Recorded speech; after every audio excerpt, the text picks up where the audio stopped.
Hello and welcome back to Mindful Minutes, the podcast where we slow down just enough to rethink how modern businesses actually grow. I'm your host, Tanay Sarpotdar, and over the last two episodes, we've spoken about signals and how to turn deals, outcomes into intelligence through disposition audits. This is part of the Fractional CMO series on how sales and marketing should collab. Today, we are going to bring it all together. I believe there's one function that sits right in the middle of this entire system, which is known as sales enablement. Now, traditionally, sales enablement has been called or has meant more decks, better brochures, maybe a nicely designed case study, and essentially marketing helping sales look good.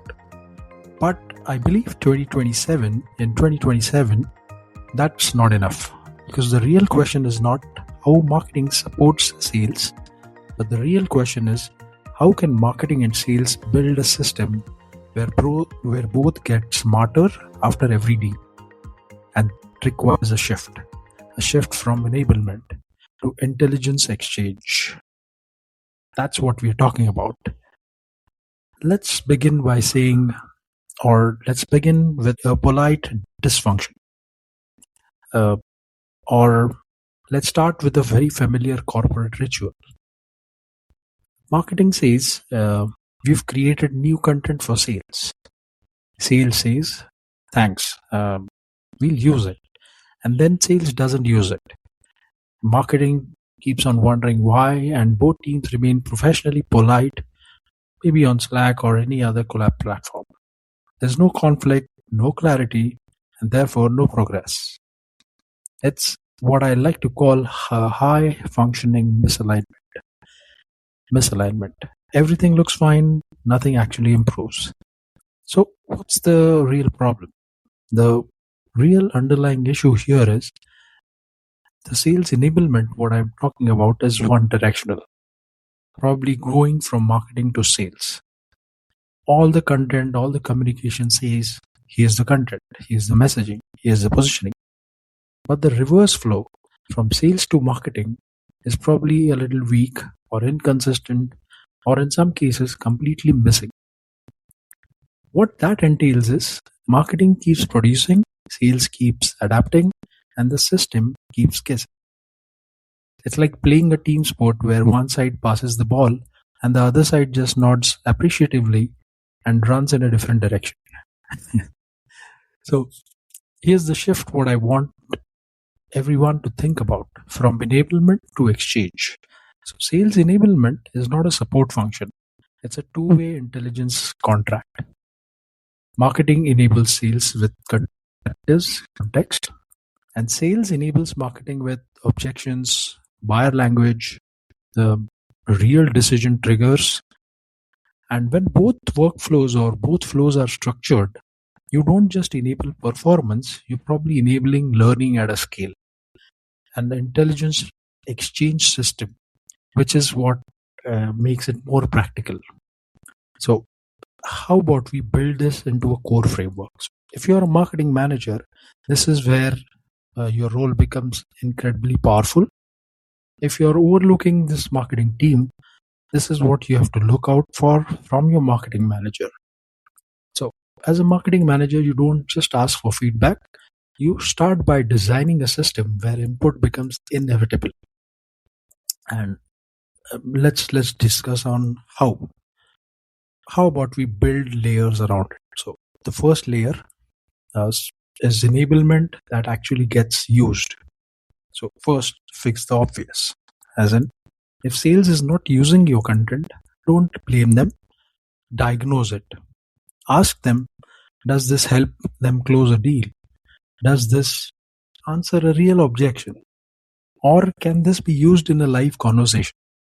Because let's be honest, a 25 slide deck is not enablement. It's cardio for your scroll wheel. And nobody likes that, right? Real enablement is probably objection handling snippets, competitor comparisons, in other words, battle cards, or short, sharp narratives. Because if that doesn't help in a conversation, it won't show up in a deal, right? That's your layer one, which is enablement that actually gets used. Layer two is a structured extraction, or making your inputs frictionless. So now the critical piece becomes what you extract from sales, right? Don't just go on asking, hey, any feedback? That question will kill more insight than bad targeting ever will. So instead, how about we structure it in a way saying every week, let's capture top 3 objections that we faced. How about deals stuck beyond X number of days without reason tag?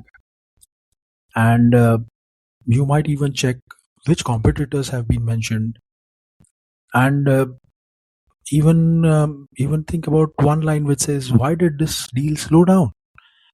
Notice what I'm trying to ask is, or what I'm not asking for is, no long notes, no essays, and no when you have time, right? So what I'm looking for are just structured, repeatable inputs. Which brings me to the next layer, which is pattern visibility, because it has to be visible for the sales team too.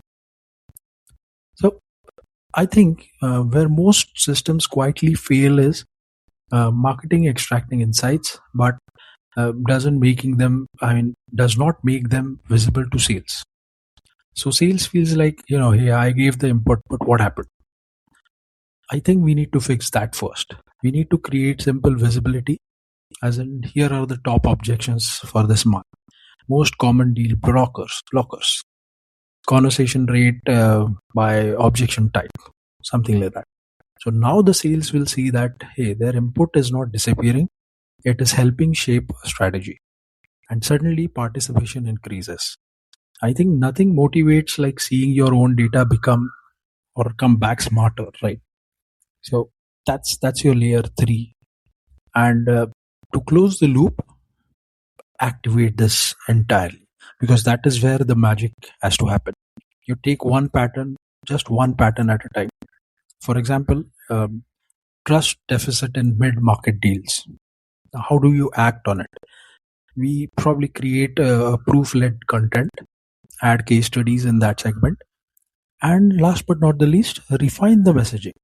And then go back to sales and say, hey, we've updated this based on what you told us.